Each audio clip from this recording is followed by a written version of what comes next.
আল্লাহ আল্লাহ কি যে মধুর নাম, ধরার তামাম মনি মুক্তায় পান্না হীরা সোনা দানায় হয় না তাহার দাম।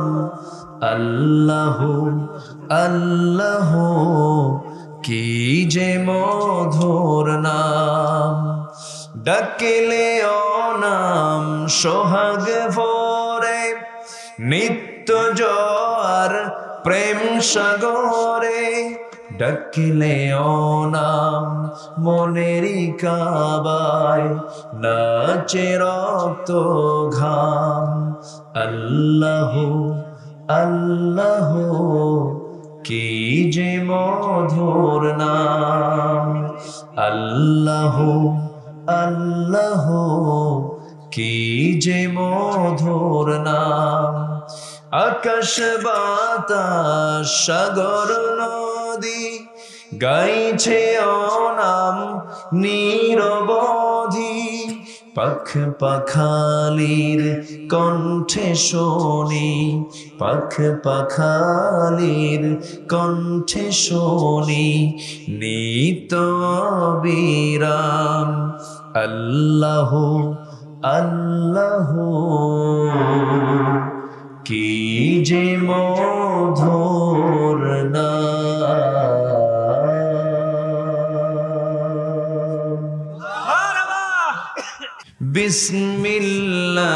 বিসমিল্লাহির রহমানির রহিম।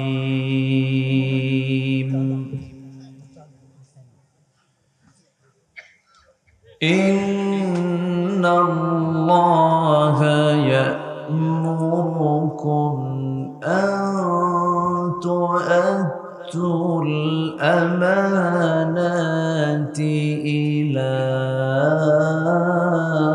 আহলিহা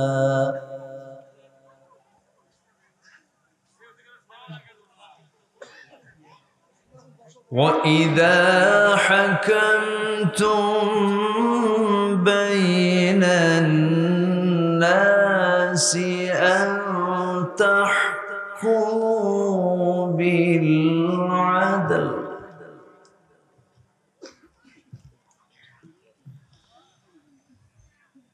إِنَّ اللَّهَ نِعِمَّا يَعِظُكُم بِهِ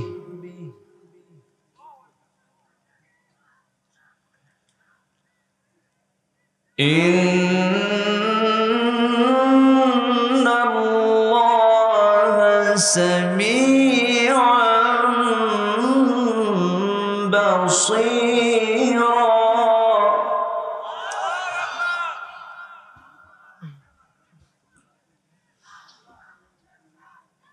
إِنَّ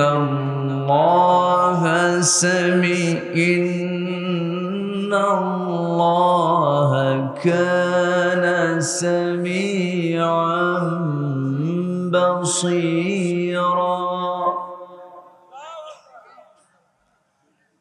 আমানতদারিতা এবং ন্যায়পরায়ণতার ব্যাপারে আল্লাহ তাআলা সুন্দর করে উপস্থাপন করেছেন, আমাকে আপনাকে কিছু নির্দেশনা দিয়েছেন। আল্লাহ রাব্বুল আলামিন দয়া করে আমার আপনার প্রতি রহমত স্বরূপ এই কিতাব আমাকে আপনাকে দিয়েছেন। যদি এই কিতাব না দিতেন তাহলে আমি আল্লাহকে চিনতাম না, রসুলকে চিনতাম না, জান্নাতের পথ আমি বুঝতাম না, জাহান্নামের ভয়াবহতা কি, জাহান্নামের শাস্তি কি এটা আমি জানতাম না, বুঝতাম না। যে কিতাবের মধ্য দিয়ে আমরা সব জানতে পারি সেই কিতাবের নাম কি বলুন? আসতে বলবেন না, সেই কিতাবের নাম কি? আল কোরআন। কোরআন আমার আপনার জীবনের সকল কথা বলে দেয়। আমার আপনার প্রশ্ন ফুরিয়ে যাবে, কোরআনের জবাব ফুরাবে না। আমার আপনার যত সমস্যা বের হবে আল কোরআন তার সকল সমস্যার সমাধান নিশ্চিত করতে ব্যর্থ না সফল? ব্যর্থ না সফল? শুধু সফল না মহাসফল? মহাসফল। এবং এই কিতাব যারা তেলাওয়াত করবে তারা কি লস তাদের জন্য না লাভ তাদের জন্য?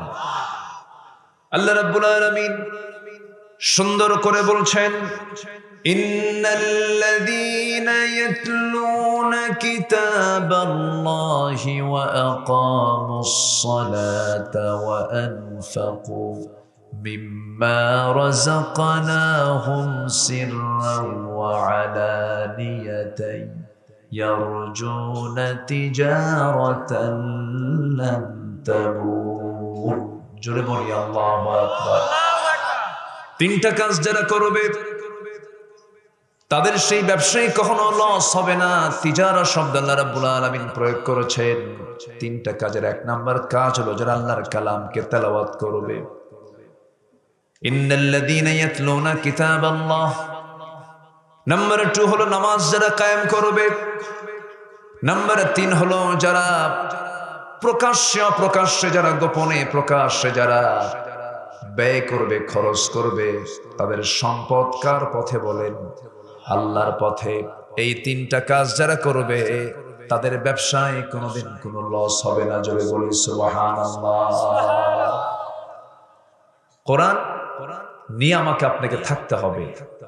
আজকে গোটা পৃথিবীতে মুসলমান নির্যাতিত, নিপীড়িত, নিষ্পেষিত, পদদলিত, লাঞ্ছিত, বঞ্চিত। কেন? এটার মূল কারণ হলো মুসলমান তার ঐতিহ্য থেকে, ইতিহাস থেকে শিক্ষা না নিয়ে, মুসলমান তার নিজস্ব সংস্কৃতি, তাহজিব, তামাদ্দুনকে ভুলে গিয়ে মুসলমান ভিন্ন খাতে, ভিন্ন প্রবাহে, ভিন্ন দিকে মোড় নেওয়ার কারণে আজকে মুসলমানদের এই চরম একটি সিচুয়েশন মুসলমানকে আজকে অতিক্রম করতে হচ্ছে। মুসলমান যদি তার লাইনে থাকতো, মুসলমান যদি তার সেই তাহজিব তামাদ্দুনকে নিয়ে যদি থাকতো, মুসলমান কি শাসিতের জাত না শাসকের জাত? মুসলমান শাসন করেছে হাজার হাজার বছর। আম্বে কেরাম ছিলেন শাসক, রাষ্ট্র পরিচালনা করেছেন তারা। কিন্তু আজকে গোটা পৃথিবী জুড়ে মুসলমান সবচেয়ে মার খাচ্ছে কম না বেশি? মার খাচ্ছে কম না বেশি? এটা যদি আপনি বলেন কেন খাচ্ছে মার, কেন এই অবস্থা হচ্ছে মুসলমানের, এই দিকে লক্ষ্য করে একজন দার্শনিক, বিশ্বদ্রষ্টা, কবিগুরু ডক্টর আল্লামা ইকবাল তিনি সুন্দর করে তার ছন্দের মধ্য দিয়ে একটা লাইনে গোটা কারণটা তিনি তুলে ধরেছেন। তিনি কি বলছেন? ও জমানে মে মুআজ্জাজ থে হাম মুসলমান হোকর और तुम खारे हुए तारके कुरआन होकर। সেই যুগের মানুষেরা কোরআন কারীমকে মেনে নিয়ে, কোরআন কারীমের ইত্তেবা করে গোটা পৃথিবীর সম্মানের উচ্চাসনে সমাসীন হয়েছিল। আজকের পৃথিবীর মুসলমানরা কোরআনকে ছেড়ে দেওয়ার কারণে গোটা পৃথিবীতে আজকে লাঞ্ছিত, বঞ্চিত, ঘৃণিত জাতিতে রূপ নিয়েছে। যেখানে প্রতি 4 জনে একজন মুসলমান, 180 কোটি মুসলমানের দুনিয়া, 56টি মুসলিম রাষ্ট্র। ধনীর তালিকায় 10টি দেশের যদি তালিকা করা হয়, প্রথম দিকের 4-5টা দেশই হবে মুসলিম দেশ। জ্বালানি, সম্পদ, প্রাকৃতিক সম্পদ, সব দিক থেকে মুসলমান বিশাল সম্পদের মালিক হওয়ার পরেও আজকে গোটা পৃথিবীতে মুসলমানের রক্ত নিয়ে হোলি খেলা হচ্ছে। কেন? সবচাইতে বড় সংকট হলো মুসলমান ইসলাম থেকে ছিটকে পড়েছে। আসতে বলবেন না, জোরে বলুন ঠিক কিনা? তার বড় প্রমাণ হলো সকল কুফরি শক্তি, ইহুদি, খ্রিস্টান সব এক হতে পারলেও আজকে মুসলমানকে একটা প্ল্যাটফর্মে আসতে পেরেছে না। ফিলিস্তিনে হামলা হয়, যে বিমান হামলা করা হচ্ছে, যে তেল ব্যবহার করা হচ্ছে, এই তেল কার? মুসলমান যদি বেশি না, আরব গালফ, এরা যদি বলতো আমরা তেল দেওয়া বন্ধ করলাম, সব বন্ধ হয়ে যেত।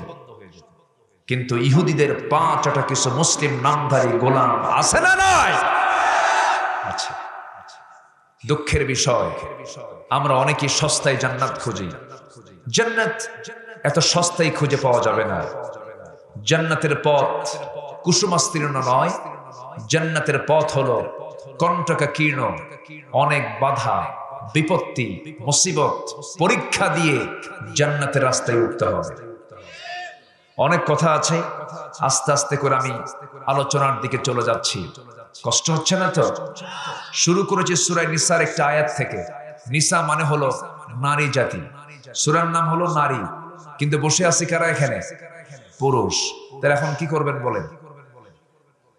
হ্যাঁ, কি কষ্ট পাচ্ছেন নাকি আপনারা? কি মেয়েদের পছন্দ হয় না আপনাদের? তাহলে তো ভালো। এখন পুরুষ নামে তো কোনো সূরা নাই। গোটা কোরআনের 114টা সূরার ভিতরে আপনি খুঁজে বের করেন নিসা মানে নারী জাতি সূরা আছে, পুরুষ জাতি রিজাল নামে কোন সূরা কোরআন শরীফে নাই। এখন বলবো কেমনে? বলবো নাই তো। গোটা পৃথিবীতে আজকে নারীদের পদচারণা কম না বেশি? আসতে হলো না, কম না বেশি? নারীর প্রয়োজন তো আছে, প্রয়োজন আছে না নাই বলেন? আচ্ছা, বইয়ের কথা শোনেন না আপনারা? হ্যাঁ, বইয়ের কথা শোনেন না? অনেক চুপচাপ আছেন, মানে মনে শোনেনি না মনে হয় নাকি? বইয়ের কথা শোনেন না? শুনেছেন মুহাম্মদ সাল্লাল্লাহু আলাইহি ওয়াসাল্লাম, শুনবেন না কেন? শুনতে হবে। কিন্তু সেটা কি লিগ্যাল কথা না ইল্লিগ্যাল কথা? লিগ্যাল কথা শুনতে হবে। এক রাজা প্রজাদের মাঝে ঘোষণা করছে যে প্রজা বইয়ের কথা শুনে তাকে একটা করে ডিম দেওয়া হবে, আর যে প্রজা বইয়ের কথা কখনো শোনে নাই তাকে একটা করে ঘোড়া দেওয়া হবে। সারাদিন চলে গেল, বইয়ের কথা শোনে না এমন লোক খুঁজে পাওয়া যাচ্ছে না। এমন সময় বিকেল বেলা একটা বেচারি এসে বলতেছে, রাজা মশাই, জীবনে আমি বইয়ের কথা কোনোদিন শুনি নাই। তাই? রাজা বলতেছে, আস্তাবল থেকে একটা ঘোড়া তোরে দিয়ে দিলাম, যা নিয়ে যা। ঘোড়া একখান নিয়েছে, বাড়িতে পৌঁছে গেছে। বউ বলে, এই ঘোড়া পাইলা কোথায়? কে? রাজা মশাই আমারে দিল। কেন দিয়েছে? আমি বইয়ের কথা শুনি না। তো বউ বলতেছে, তুমি ঘোড়া আনলা, এটা কোনো ঘোড়া হলো?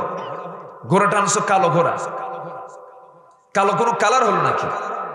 যাও ঘোড়া পাল্টায় লাল ঘোড়া নিয়ে আসো। আচ্ছা ঠিক আছে। এবার চলে আসছে, এসে বলতেছে, রাজা মশাই, ঘোড়া তো হলো না। ঘোড়া নিয়ে গেছে ঠিক, কিন্তু ঘোড়া তো কালো হয়েছে, লাল ঘোড়া হলে ভালো হয়। তোর এই পরামর্শ দিল কে? বউ আমার শিখাই দিল। রাজা বলে, ঘোড়া থুইয়া ডিম নিয়ে যা।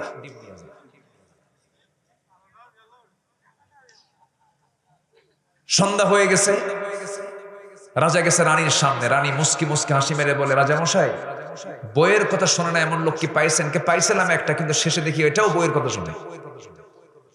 কথে, রাজা মশাই, যারা বইয়ের কথা শুনে তাদেরকে না ঠকায়া ওদেরকে মাত্র একটা করে ডিম দিবেন, এটা কেমন হয়? অন্তত 5 কেজি করে চাল দেন, কিছু কাজ হবে। আচ্ছা ঠিক আছে।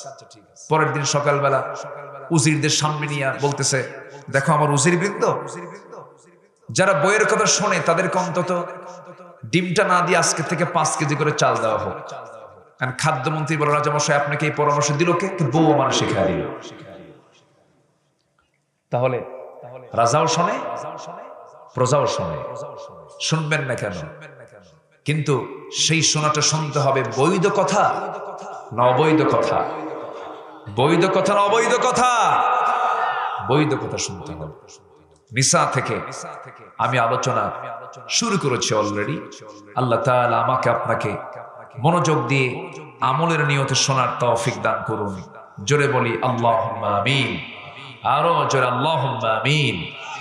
আল্লাহ রাব্বুল আলামিন সুন্দর করে বলছেন, আমাদেরকে জানিয়ে দিচ্ছেন ইন্নাল্লাহা ইয়া'মুরুকুম আন তু'আদ্দুল আমানাতি ইলা আহলিহা ওয়া ইযা হাকামতুম বাইনান নাসি আন তাহকুমু বিল আদল ইন্নাল্লাহা নি'ম্মা ইয়া'ইযুকুম বিহি ইন্নাল্লাহা কানা সামিআন বাসীরা।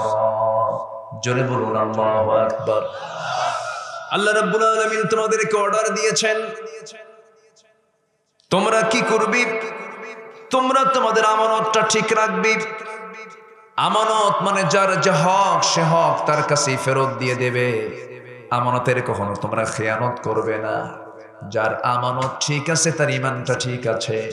লা ঈমানা লিমান লা আমানাতা লাহু, তার ঈমান নাই যার আমানত ঠিক নাই। আমানতের ব্যাপারে ইসলামের গুরুত্ব সবচেয়ে কম না সবচেয়ে বেশি? সবচেয়ে কম না সবচেয়ে বেশি? ঈমানদারের যতগুলো গুণ আছে, এই গুণগুলোর মধ্যে একটা গুরুত্বপূর্ণ গুণ হলো আমানতের খেয়ানত করা না, আমানত রক্ষা করা। আমানত রক্ষা করা। আল্লাহ রাব্বুল আলামিন ঈমানদারদের গুণ কি কি হবে বিভিন্ন জায়গায় বর্ণনা করেছেন। ঈমানদের গুণগুলো কি কি মুমিনুন খুঁজলে পেয়ে যাবেন, সূরা মুমিনুন পড়বেন পেয়ে যাবেন। কাফিরদের চরিত্র কেমন, সূরা কাফিরুন পড়বেন পেয়ে যাবেন। মুনাফিকদের চরিত্র কেমন, মুনাফিকুন পড়বেন, সূরা পেয়ে যাবেন। সূরা মুমিনুন আল্লাহ রাব্বুল আলামিন বলেন, قد أفلح المؤمنون الذين هم في صلاتهم خاشعون والذين هم عن اللغو معرضون والذين هم للزكاة فاعلون والذين هم لفروجهم حافظون إلا على أزواجهم أو ما ملكت أيمانهم فإنهم غير ملومين فمن ابتغى وراء ذلك فأولئك هم العادون والذين هم لأماناتهم وعهدهم راعون والذين هم على صلواتهم يحافظون أولئك هم الوارثون الذين يرثون الفردوس هم فيها خالدون জোরে বলুন আল্লাহু আকবার। আমার বন্ধুগণ, আল্লাহ রাব্বুল আলামিন মুমিনদের মোটামুটি 7টা গুণের কথা বলে দিয়েছেন সূরা মুমিনুনের শুরুতে। মুমিনরা এক নাম্বার কি গুণে গুণান্বিত হবে? মুমিনরা যখন নামাজে দাঁড়াবে খুশুর সঙ্গে তারা নামাজটা পড়বে। দুঃখজনক হলো সত্য, আমার দেশের মুসলমান কম না বেশি? আস্তে কম কেন? কম না বেশি? নামাজি বেশি না বেনামাজি বেশি? নামাজি ইমানদার বেশি না বেনামাজি ইমানদার বেশি? বেনামাজি আবার ইমানদার, কিন্তু বেনামাজি আবার ইমানদার। আমার দেশে টুপিওয়ালা বেশি না টুপিওয়ালা কম? টুপিওয়ালা কম না টুপিওয়ালাই তো কম? টুপিওয়ালা কয়জন? আচ্ছা, আমার দেশে দাড়িওয়ালা বেশি না দাড়িওয়ালা কম? দাড়ি ছাড়া বেশি না দাড়িওয়ালা বেশি? হ্যাঁ, দাড়িওয়ালা বেশি আমার দেশে? দাড়িওয়ালা বেশি? আচ্ছা আচ্ছা, বিড়ি খাওয়া লোক বেশি না বিড়ি ছাড়া লোক বেশি? ভালো করে বলো। বিড়ি খাওয়া লোক বেশি। হ্যাঁ, তাহলে বিড়ি খাওয়া লোক বেশি, দাড়ি ছাড়া লোক বেশি, বেনামাজি লোক বেশি। আর মুসলমান কম না বেশি? বেশি। তাহলে মুসলমান বেশি, কিন্তু মুসলমানের যে চরিত্র, দাড়ি আলা হবে না দাড়ি ছাড়া হবে? আচ্ছা, মুসলমান নামাজি হবে না বেনামাজি হবে? নামাজি হবে। তাহলে মুসলমানের যে চরিত্র, সূরাত এবং সিরাত, বাহ্যিক সামান্য কিছু কম বেশি, এখানেও মুসলমানের আমার দেশের সমস্যা আছে না নাই? আসতে বলবেন না, আছে না নাই? এর মূল কারণ হলো, আমি যদি বলি এখানে যারা বসে আছেন যে কোরআনের আলোচনা শুনতে আসছেন, এই কোরআনটা সহি করে পড়তে পারেন, শুদ্ধ করে পড়তে পারেন, হাত কি বেশি উঠবে না কম উঠবে? সহি করে পড়তে পারেন, এই হাতের সংখ্যা কি খুব বেশি হবে না খুব কম হবে? খুব কম হবে। এটার জন্য প্রথম দোষ ব্যক্তিগত, এটা ব্যক্তির দোষ, এটা ঠিক আছে, কিন্তু এটার জন্য আরো কিছু দায়বদ্ধতা, অনেকের দোষ আছে না নাই? আসতে বলবেন না, আছে না নাই? আমার দেশে বহু বিসিএস ক্যাডার, যারা বিসিএস করে চাকরি বাকরি করছেন, দেশের যারা ফার্স্ট ক্লাস নাগরিক, বিসিএস ক্যাডার, অথচ তাকে যদি বলা হয় আপনি সূরা ফাতিহাটা সহি করে পড়েন, পড়তে পারবে না। আমি কি ভুল বলছি? আমি কি ভুল বলছি? অথচ সকল শেখার আগে উচিত ছিল কোরআনটা তার শিখে নেওয়া। যদি এমনটা হতো, বিসিএস পরীক্ষার ভাইভা বোর্ডে এমন শর্ত যদি জড়িয়ে দেওয়া হতো, সকল বিসিএস পরীক্ষার ভাইভা বোর্ডে যে মুসলমান, তাকে গোটা কোরআনের যে কোনো পৃষ্ঠা থেকে এক পৃষ্ঠা কোরআন তাকে সুন্দর করে তেলাওয়াত করে শোনাতে হবে। কারো কি তেলাওয়াত ভুল থাকতো? আসতে বলবেন না, ভুল থাকতো? পার্লামেন্টে কারি সাহেব যায় না একদিন, তো তেলাওয়াতের জন্য একজন এমপি কে দায়িত্ব দিয়েছে, এমপি তেলাওয়াত করতেছে, কেল হে আল্লাহ হে হে, শয়তান কয় তোর আমার তেলাওয়াত ভালো আছে। এই হচ্ছে আমার দেশের মুসলমানের হাল, মুসলমানের দশা। জান্নাত পেতে হলে মূর্খ কখনো জান্নাত পাবে না। ইসলাম না জেনে, না বুঝে, না মেনে জান্নাত পাওয়া যাবে না। আমার কথা কি বোঝা যায়? আমার কথা কি বোঝা যায়? বুঝতে হবে। আমরা শিখব সবার আগে। জোরে বলি ইনশাআল্লাহ, জোরে বলি ইনশাআল্লাহ। ব্রাহ্মণের ছেলে ব্রাহ্মণ হতে পারে, খ্রিস্টানের ছেলে খ্রিস্টান হতে পারে, ইহুদির ছেলে ইহুদি হতে পারে, কিন্তু মুসলমানের ছেলে মুসলমান হতে পারে না যদি ঈমান না থাকে, ইসলাম না থাকে। ইমামের ছেলে ইমাম হতে পারে না যদি তার মধ্যে ইমামতির যোগ্যতা না থাকে। আমার বন্ধুগণ, ইমানদার হতে হলে ইমান থাকতে হবে, মুসলমান হতে হলে মুসলমানিত্ব তার মধ্যে থাকতে হবে, গুণ তার মধ্যে থাকতে হবে। আজকে নামাজ নাই, অথচ মরে গেলে প্রথম প্রশ্ন হবে নামাজ। আবার কিয়ামতের দিন যে সমস্ত বান্দাকে আল্লাহ রাব্বুল আলামিন জান্নাত না দিয়ে জাহান্নাম দিবেন, যতগুলো অপরাধ তার জীবনে হয়েছে, এর মধ্যে এক নম্বর অপরাধ হবে কি বলেন? নামাজ ছেড়ে দেওয়া। জাহান্নামে যাওয়ার যতগুলো কারণ আছে, এর মধ্যে অন্যতম এক নম্বর কারণ হলো নামাজ যারা পড়ে জানে তারা জাহান্নামে যাবে। এত বড় গুরুত্বপূর্ণ নামাজের মতো একটা ইবাদত, আমার দেশে বহু জনসভা আছে, লক্ষ লক্ষ মানুষ সেখানে যায়, নেতা বক্তব্য দেয়, লক্ষ লক্ষ মানুষ সেখানে হাজির হয়, অথচ ফরজ নামাজ জোহর চলে গেল, আসর চলে গেল, মাগরিব চলে গেল, এশা চলে গেল, নামাজের কোনো কর্মসূচি নাই। যেই নেতৃত্বে নামাজের গন্ধ পাওয়া যায় না, যে নেতার মধ্যে নামাজ নাই, যে নেতৃত্বে নামাজের কোনো কর্মসূচি নাই, সেই নেতৃত্বের মুখে আমরা জুতা মারি, থুতু মারি। রাজি আছেন কারা কারা? হাত উঁচু করে দেখান মুসলমান।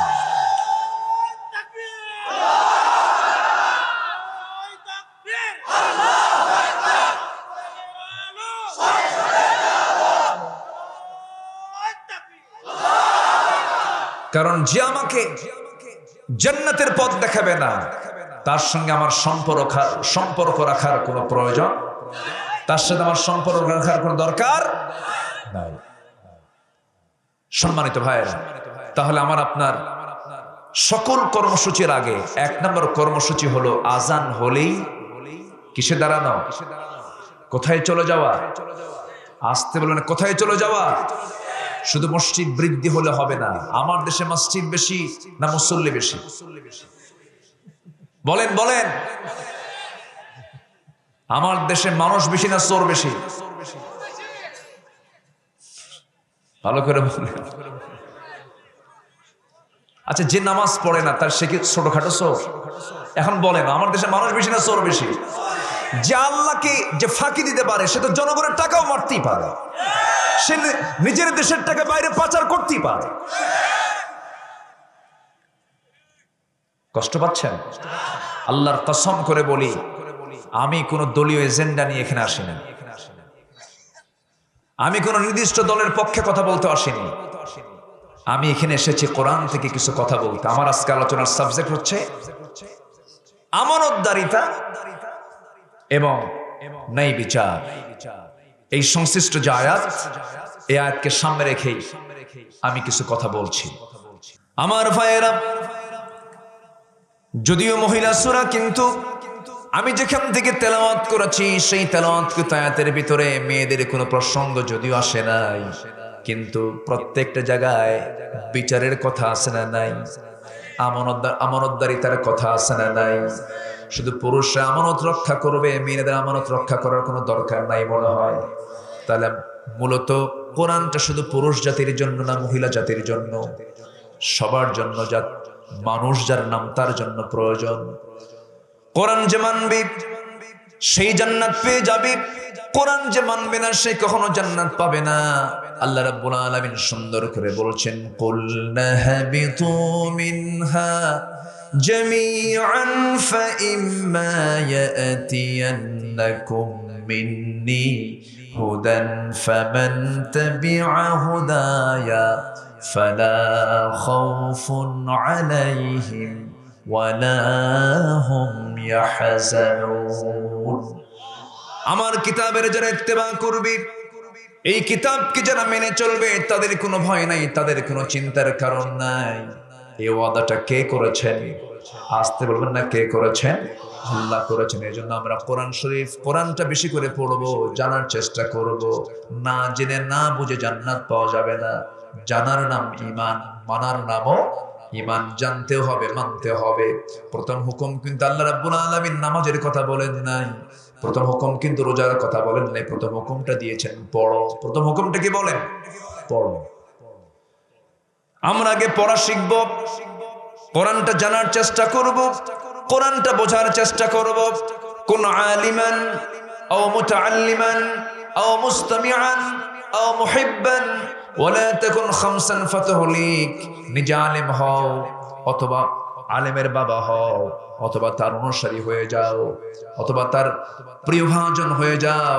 ওয়ালা তাকুন খামসান ফাতহলিক, পঞ্চমটা হয়ে যেন ধ্বংস হয়ে যাবে। এই জন্য জ্ঞানী হতে বলছেন কে? আসতে বলবেন না, কে? এই জন্য জ্ঞানী হব, কারণ জ্ঞান অর্জন করার মূল লক্ষ্য হলো আমাকে চিনতে হবে সবার আগে কাকে? আল্লাহকে চিনতে হবে। আমার ভাইয়েরা, আজকে যদি মুসলমানের ভিতরে যদি ইসলাম থাকতো, আজকে সমাজে সুদ চালু না যাকাত চালু? মনে হয় খুপি অঞ্চলে গাবতলীতে সুদ নাই। সুদ আছে? এলাকায় সুদ আছে? আচ্ছা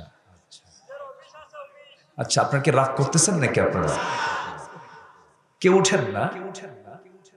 সুদের কথা শোনার পরে যদি কেউ ওঠেন তাহলে তো লক্ষণ খারাপ। এই কথা শোনার পরে যদি কেউ ওঠেন তাহলে ভাববো ওটাই সুদ খায়। বসেন, একটু বসেন। কত সময় চলে যায়।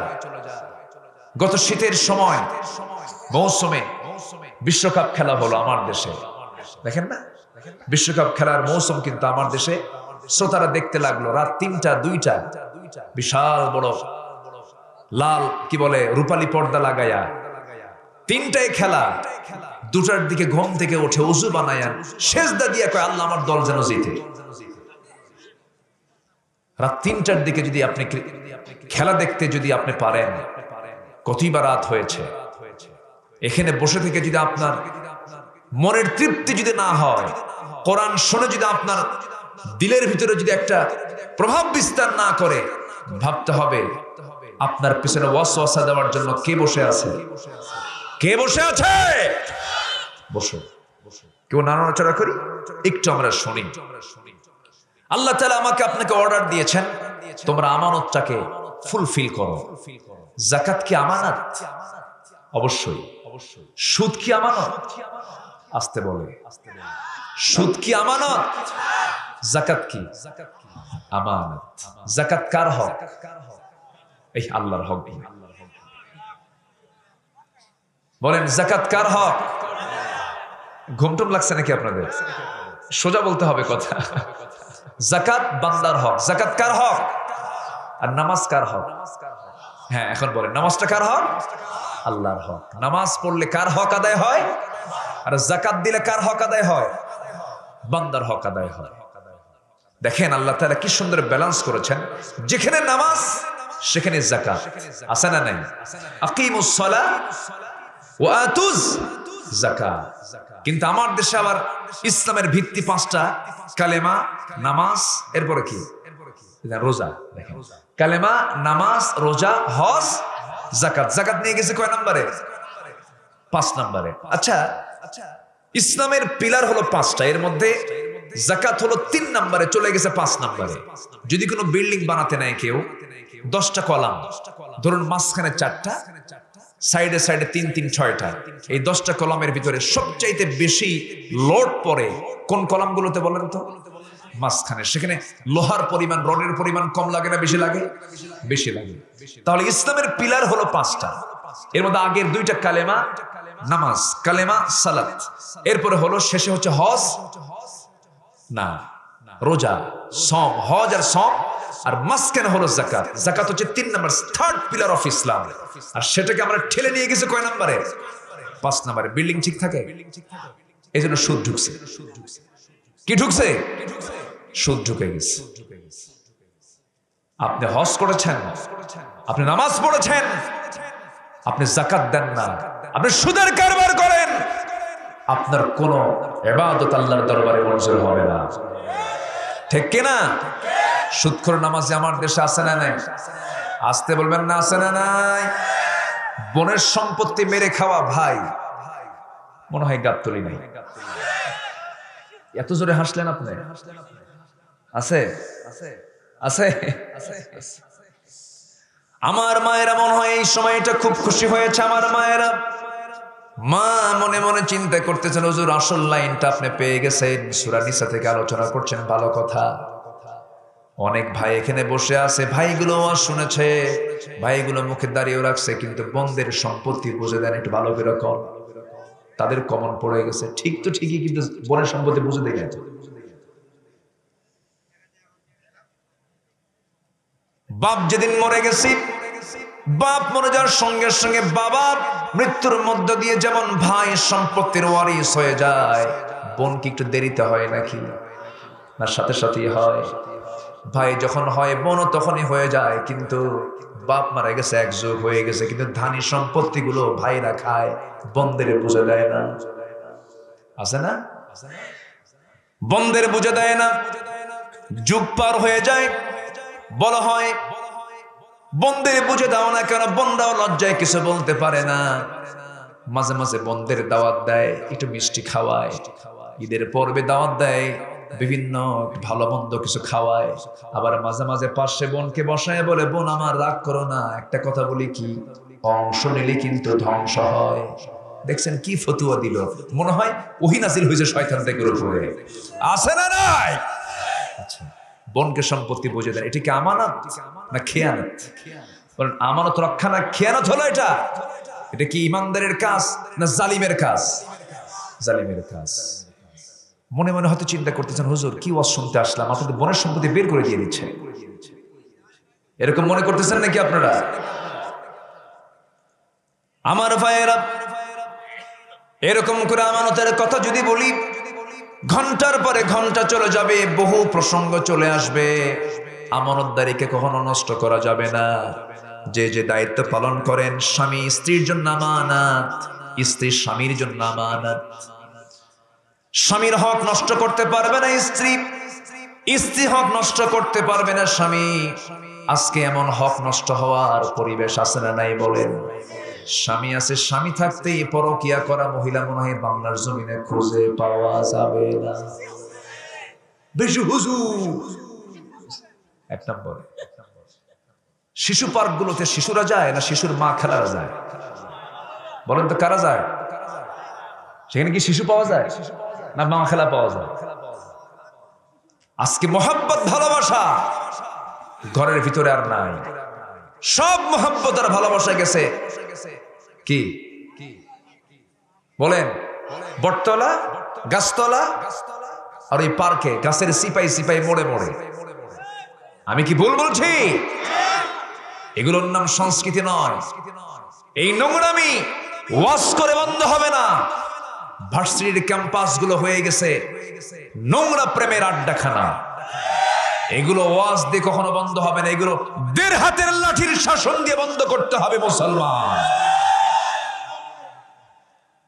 আজকে কি চলছে? আজ অবলীলায় এই সমস্ত অপকর্মগুলো আমাদের চোখের সামনে দিয়ে প্রকাশ্যে সব করছে। ছাত্র ছাত্রী নোংরামি করে, শিক্ষক পাশে দিয়ে বলে, যাওয়ার সময় বলে ভালো করে প্রেম করো, আমরা করে আসছি। আমি কি ভুল বলতেছি? যুবক, এগুলো করো না। এই নোংরামিতে পা দিও না, কোনো লাভ নাই। দেখবেন না, দেখেন না কিছু কিছু যুবক গার্লস স্কুলের সামনে যায় ইতিমের মতো বসে থাকে। আছে না কিছু, আছে না, মনে হয় বাপও নাই মাও নাই, বসে আছে। যখন বের হয় আস্তে করে পিছে পিছে যায় আর বলে একটাবার তাকাও আমার দিকে। আমি ৩টা রাত আমি ঘুমাই না, আমার চোখটা কত গর্তের মধ্যে গেছে, একটু তাকাও না। এই আছে না নাই? এগুলো কি আমানত না খেয়ানাত? কিছু আস্তে আস্তে করে দেখছেন, কিছু বলেন এই আমানত না খেয়ানাত? এটা আমানতের উল্টা খেয়ানত করা হয়ে যাচ্ছে। তোমার যৌবন তুমি নষ্ট করতে পারবা না। তোমার চোখ দিয়ে তুমি খারাপ কিছু দেখতে পারবা না।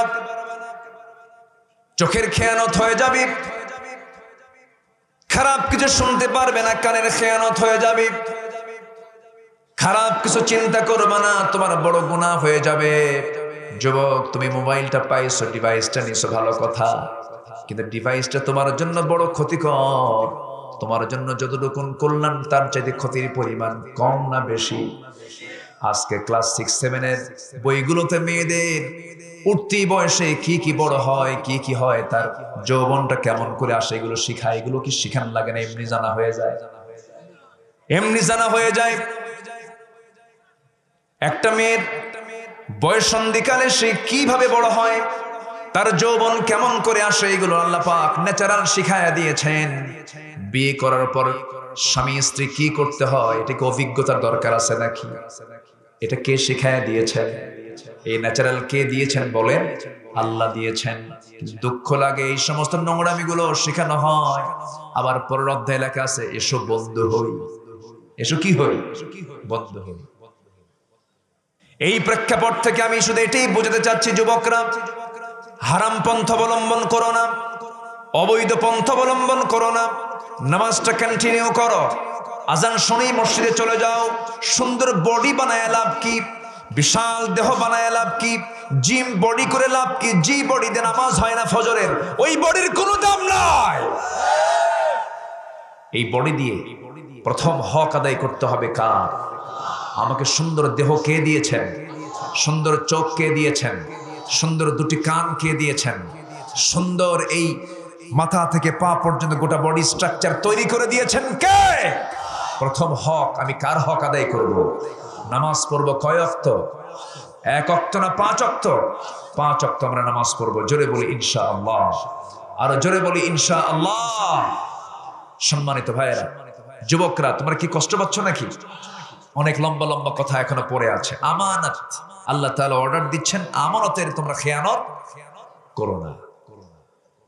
আমার ভাইয়েরা, আল্লাহ রাব্বুল আলামিনের পরে বলছেন وَإِذَا حَكَمْتُمْ بَيْنَ النَّاسِ أَن تَحْكُمُوا بِالْعَدْلِ إِنَّ اللَّهَ نِعِمَّا يَعِظُكُمْ بِهِ إِنَّ اللَّهَ كَانَ سَمِيعًا بَصِيرًا। জোরে বলুন আল্লাহু আকবার। তোমরা যখন কোনো কিছুর বিচার করতে যাবে, সেই বিচারের সময় যে বিচারটা তুমি করবে ন্যায় না অন্যায়, আসতে বলবেন না, ন্যায় না অন্যায়, ন্যায় বিচার করবে। ন্যায় বিচারের দিকে যদি আপনি তাকান, প্রত্যেক খলিফা, 4 জন যে খলিফা ছিলেন, 4 জন খলিফা, 1 নম্বর কে বলেন তো? বলেন বলেন। নাম্বার 2 হচ্ছেন কে? ওমর রাদিয়াল্লাহু তাআলা আনহু। নাম্বার 3 কে বলেন তো? ওসমান রাদিয়াল্লাহু। নাম্বার 4 কে বলেন? আলী রাদিয়াল্লাহু তাআলা আনহু। এই যে শাসকগুলো ছিলেন, এই শাসকের মতো যদি শাসক আজকের দুনিয়ার কোন শাসন ব্যবস্থায় থাকতো, দুনিয়াটা জান্নাত হয়ে যেত,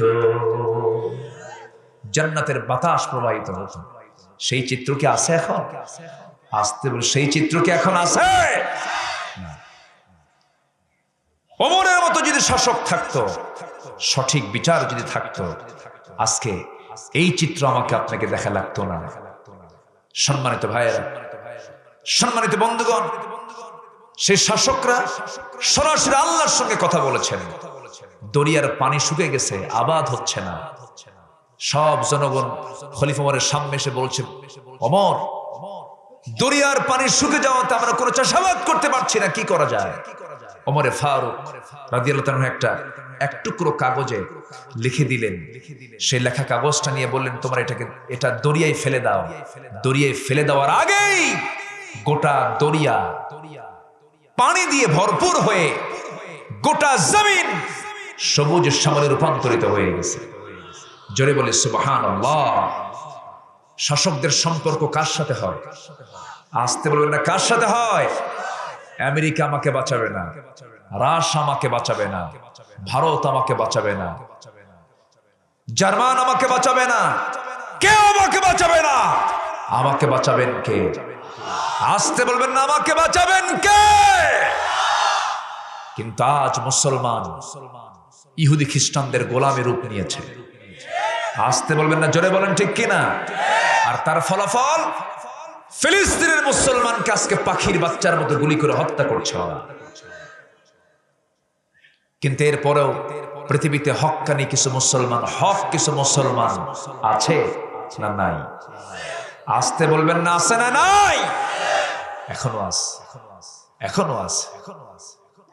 ফিলিস্তিনের 7 বছরের শিশু ফুটন্ত গোলা বুকের বোতাম খুলে দিয়ে ইসরায়েলের ইহুদি সৈন্যের সামনে দাঁড়িয়ে বলে, কয়টা গুলি চালাবি চালা, বাইতুল আকসা আমাদের। আল্লাহু আকবার বলে।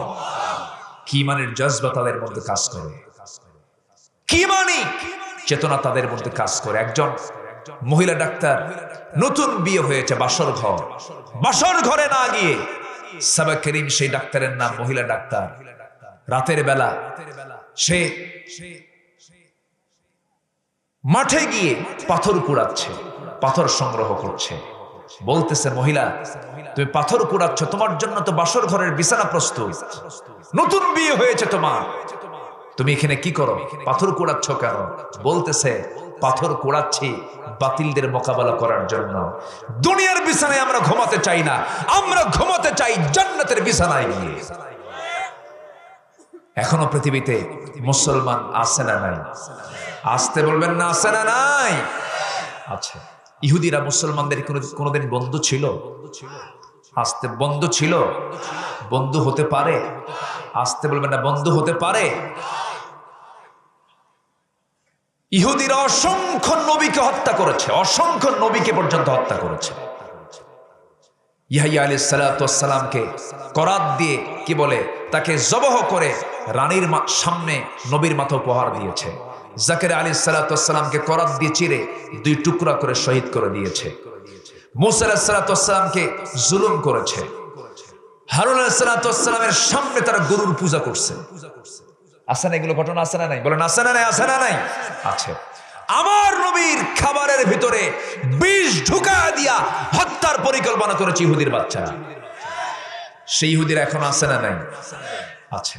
ইহুদিরা মুসলমানদের কোনোদিন বন্ধু ছিল না, বন্ধু হতে পারে না। কারণ ইহুদিদের চরিত্র হলো এরা সত্যবাদী না মিথ্যাবাদী, আমানত রক্ষা করে না খেয়ানতকারী, এরা লোভী, এরা প্রতারক। গোটা পৃথিবীর সবচেয়ে নোংরা কাজের মূল হোতা হচ্ছে ইহুদির বাচ্চারা, ঠিক কিনা? ঈসা আলাইহিস সালাতু ওয়াস সালাম তিনি একদিন কোন একটা সফরে যাবেন। হঠাৎ করে এক ইহুদি এসে বলতেছে, আল্লাহর পয়গম্বর ঈসা, আমরা তোমার একটু সফর সঙ্গে হতে চাই, আমি একটু তোমার সঙ্গে যেতে চাই। ঈসা বললেন, তুই তো বাঁকা জাত, তুই তো ইহুদি, তোর সঙ্গে আমার পড়বে না। কেন? আমি কিচ্ছু বলবো না, আমি শুধু আপনার সফর সঙ্গে হয়ে আমি একটু ঘুরবো, আমাকে যাওয়ার একটু সুযোগ দেন। কে ঠিক আছে, তোর বাসা থেকে কিছু সামান নিয়ে আয়, কিছু শুকনো খাবার নিয়ে আয়।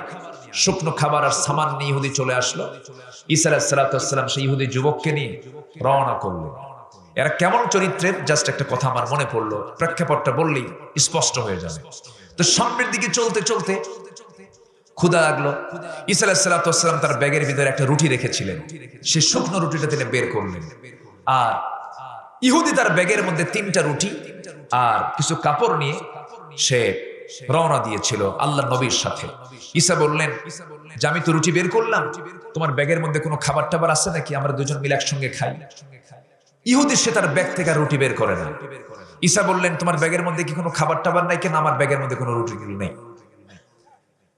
ঈসা আলাইহিস সালাম মনে মনে ভাবলেন, এই শুরুতেই যদি অবস্থা হয়, এমন নবী ঈসা শুধু ব্যাগের খাবার না, কোন বাড়িতে কি রান্না হচ্ছে ঈসা আলাইহিস সালাম তা বলতে পারতেন। ওয়া মা তাদাখিরুনা ফি বুয়ুতিকুম, তোমাদের বাড়িতে কি রান্না হয়, আমি ঈসা আমার বাড়িতে বসে তা বলতে পারি।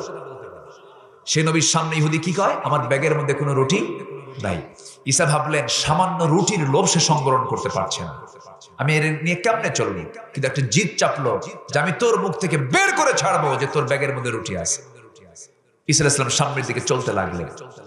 চলতে চলতে একটু লম্বা ঘটনা শুনবেন তো, রাজি আছেন তো? চলতে চলতে সামনের দিকে চলতে লাগলেন। চলতে নিয়ে দেখেন সামনে একজন অন্ধ মানুষ সামনে দাঁড়ানো।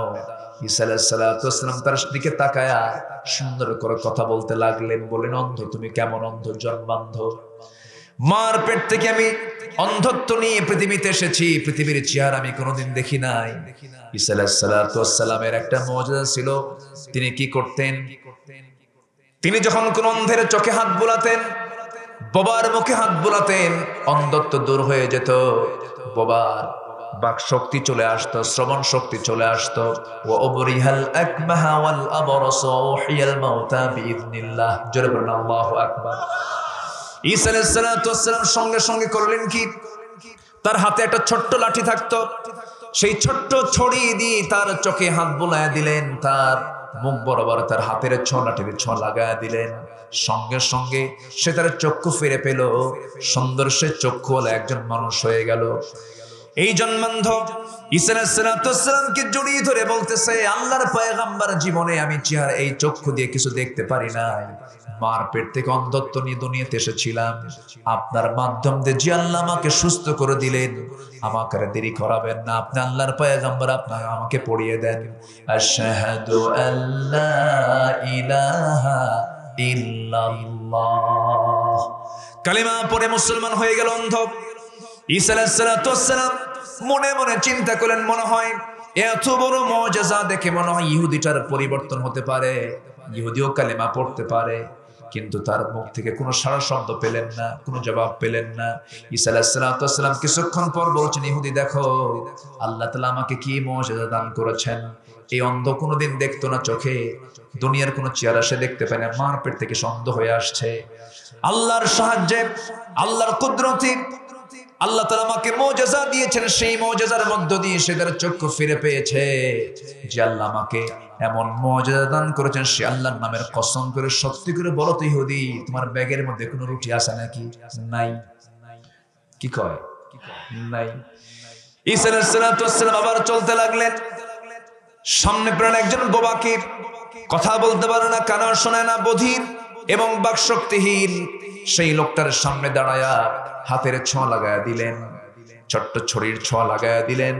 বাক শক্তি ফিরে পেল, শ্রবণ শক্তি ফিরে পেল।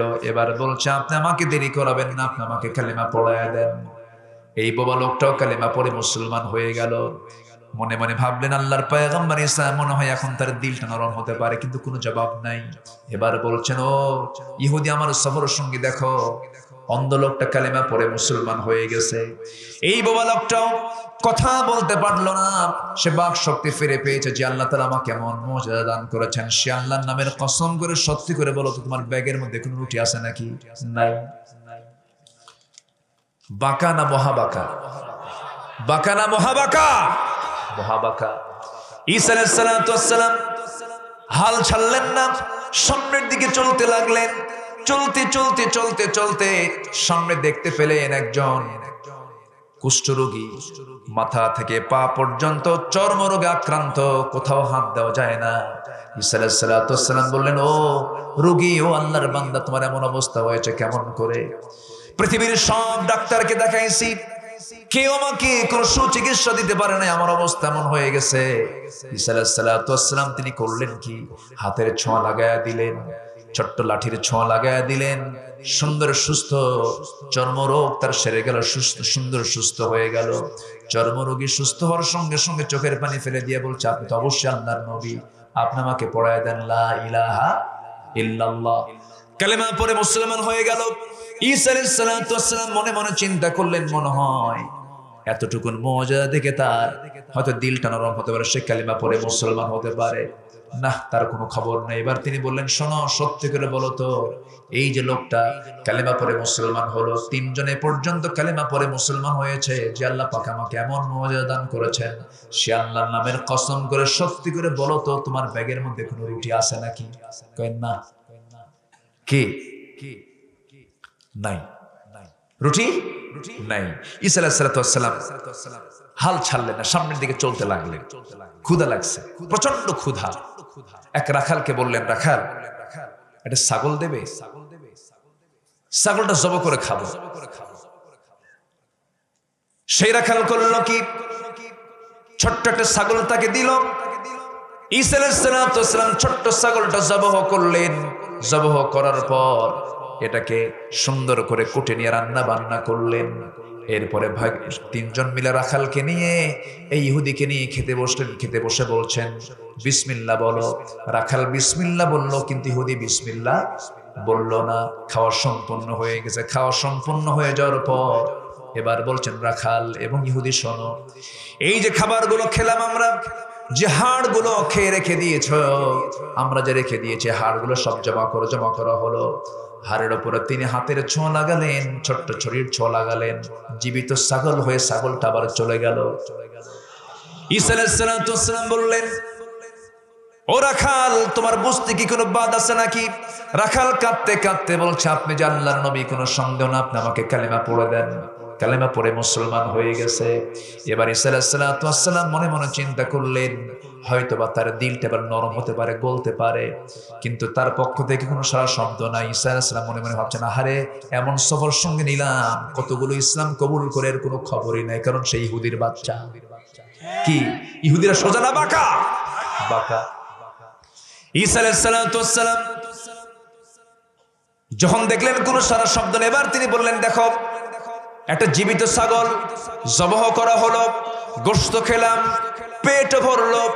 এরপর সেই ছাগলটা হাড় থেকে আবার জীবিত হয়ে ছাগল পালে চলে গেল। যে আল্লাহ তাআলা আমাকে এমন মুআজিজা দান করেছেন, সে আল্লাহর নামের কসম করে সত্যি করে বলো তো, তোমার ব্যাগের মধ্যে রুটি আছে নাকি? ইহুদি কয়, আমার ব্যাগের মধ্যে কোনো রুটি নাই। ঈসা আলাইহিস সালাতু ওয়াস সালাম আবার চলতে লাগলেন সামনের দিকে চলতে নিয়ে ক্লান্ত অবস্থায়, ক্লান্ত শরীর নিয়ে তিনি শুয়ে পড়লেন। পাশে ছোট্ট ছড়িটা রাখলেন, ঘুমিয়ে পড়লেন। যখন ঘুমটা তার গভীর, ইহুদি মনে মনে চিন্তা করলো, যেহেতু এই ছোট্ট লাঠি দিয়ে ঈসা আলাইহিস সালাতু ওয়াস সালাম এতক্ষণ ধরে অন্ধের চোখ ফিরায় দিল, বোবার বাক শক্তি ফিরাইয়া দিল, একটা মৃত ছাগলকে জীবিত করে ফেললো, এই লাঠি আমার চুরি করতে হবে। কি কথা কি বুঝতেছেন? ওই ঘুমন্ত অবস্থায় ইহুদি করলো কি, ওই ছোট্ট ব্যবহৃত নবীর সেই লাঠিটা নিয়ে সে চলে গেছে। ঘুম থেকে উঠে দেখেন, পাবলিকও নাই, লাঠিও নাই। আহারে, এত খেদমত করার পরে, এত মজা দেখার পরও তার দিলটা নরম হলো না। ঈসা আলাইহিস সালাতু ওয়াস সালাম তাকে খুঁজতে বের হলেন। আসল বন্ধু বিপদে বন্ধুকে রেখে যায় না, বিপদে তার পাশে দাঁড়ায়। যেহেতু সফর সঙ্গে সে বন্ধু, সে তাকে বিপদে না ফেরানোর জন্য ঈসা আলাইহিস সালাতু ওয়াস সালাম তার পিছনে লাগলেন। সে কোথায় গেল, আমি খুঁজে বের করি। এইদিকে ইহুদিটা করছে কি, লাঠিটা নিয়ে সুযোগ সন্ধানী হয়ে যে এলাকায় এসে যাচ্ছিল, সে এলাকার একজন রাজা প্রচন্ড অসুস্থ, বিছানায় কাতরাচ্ছে, যে কোনো মুহূর্তে মারা যাবে, মুমূর্ষু অবস্থা, কাতরাচ্ছিল। এমন সময় এই ইহুদি ছোট্ট লাঠিটা নিয়ে গিয়ে বলতেছে, শোনো, তোমরা যে রাজার তোমরা নেতৃত্ব মেনে চলো, যে রাজার অনুসারী তোমরা, আমি তোমাদের কাছে আসছি, আমি একজন বড় ডাক্তার। রাজার সামনে নিয়ে যাবে অসুস্থ রাজা, আমি গেলেই রাজা সুস্থ হয়ে যাবে, কারণ তার হাতে কি আছে? লাঠি আছে। ভাবছে এটা কাজ হয়ে যাবে। সমস্ত উজিররা বলল ঠিক আছে। অসুস্থ রাজার সামনে গিয়ে যখন ইহুদিটা যখন ছোট্ট লাঠি দিয়ে, ছোট্ট ছুরি দিয়ে যখন হাতের ছোঁয়া লাগায় দিছে, লাঠির ছোঁয়া লাগায় দিছে, রাজা একটু অসুস্থ ছিল, অসুস্থ থেকে সুস্থ হওয়ার দিকে হয়তো দূরের কথা, হাতের ছোঁয়া লাগানো মাত্রই গেছে মরে। যখন মরে গেছে, এখন বলেন সব অ্যাকশন এখন কার পিঠে? কার পিঠে বলেন? ইহুদির পিঠে। ইহুদি এখন কিল ঘুষি লাত্তি যা কিছু সব তার পিঠে পড়া শুরু হয়ে গেছে। কিল ঘুষি খায়া, লাত্তি খায়া রক্তাক্ত হয়ে তাকে জেলখানার মধ্যে ঢুকায় রেখেছে। ঈসা আলাইহিস সালাতু ওয়াস সালাম কিছুক্ষণ পরে সে বলছেন, তোমাদের কান্নাকাটি কেন শুরু হয়েছে? কি হয়েছে? রাজা মারা গেছে, কে কিভাবে অসুস্থ ছিলেন? একজন আসছে, সে তাকে মেরে ফেলে দিয়েছে। সে কে? কই যে যুবকটা? ঈসা আলাইহিস সালাতু ওয়াস সালাম বললেন, তোমরা তাকে কি করবে? আমরা তাকে হত্যা করে ফেলবো, দুনিয়া থেকে তাকে বিদায় করে ফেলবো, আমাদের রাজাকে সে মেরে ফেলেছে। ঈসা আলাইহিস সালাতু ওয়াস সালাম বলেন, শোনো, তোমরা যে রাজাটা মারা গেছে, সে রাজার পাশে আমাকে নিয়ে যাওয়া হলো। ছোট্ট ছড়িটা হাতের মধ্যে নিলেন, বিসমিল্লাহ বলেন, কুম বিইজনিল্লাহ। যখন তিনি বলে ফেললেন, সঙ্গে সঙ্গে মৃত রাজার সামনে দাঁড়ায় গেছে। জোরে বলেন সুবহানাল্লাহ। দরবারের সকল রাজা, প্রজা সহ কয়েক হাজার লোক সব কালেমা পড়ে মুসলমান হয়ে গেছে। আল্লাহ তাআলা ঈসার নাম দিয়েছেন ঈসা রূহুল্লাহ। ঈসা রূহুল্লাহ। তিনি জীবিত করতেন না, আল্লাহ জীবিত করেছেন। আল্লাহ জীবিত করেছেন।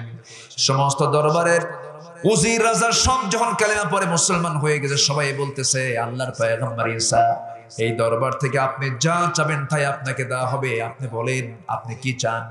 ঈসা আলাইহিস সালাতু ওয়াস সালাম বলছেন, আল্লাহর পয়গম্বর জাগতিক জীবনের কোনো কিছু কামনা করে না, আমার কোনো কিছুই প্রয়োজন নেই, তবে আমার মনের একটা চাওয়া যদি তোমরা পূরণ করতে চাও, ওই যে লোকটাকে তোমরা, যে যুবকটাকে তোমরা জেলখানায় আটকে রাখছো, ওরে একটু ছেড়ে দাও।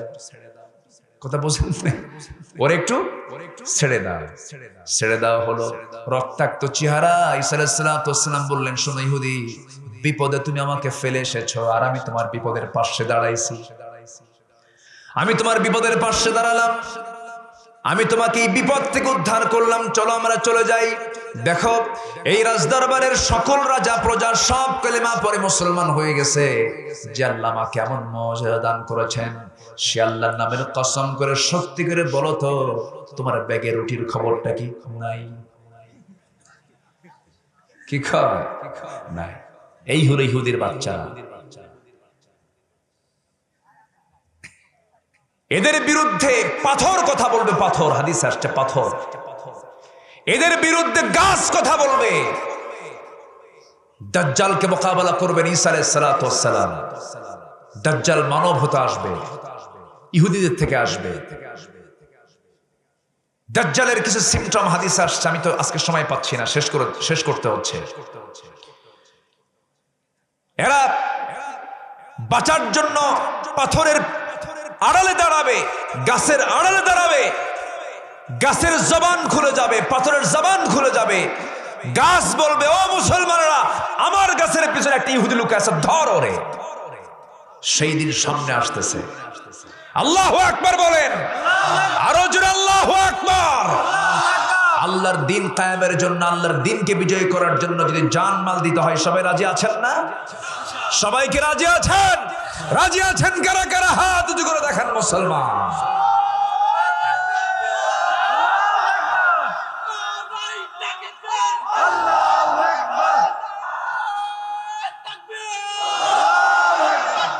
আল্লাহ কবুল করুন, জোরে বলে আমিন। আরো জোরে আমিন।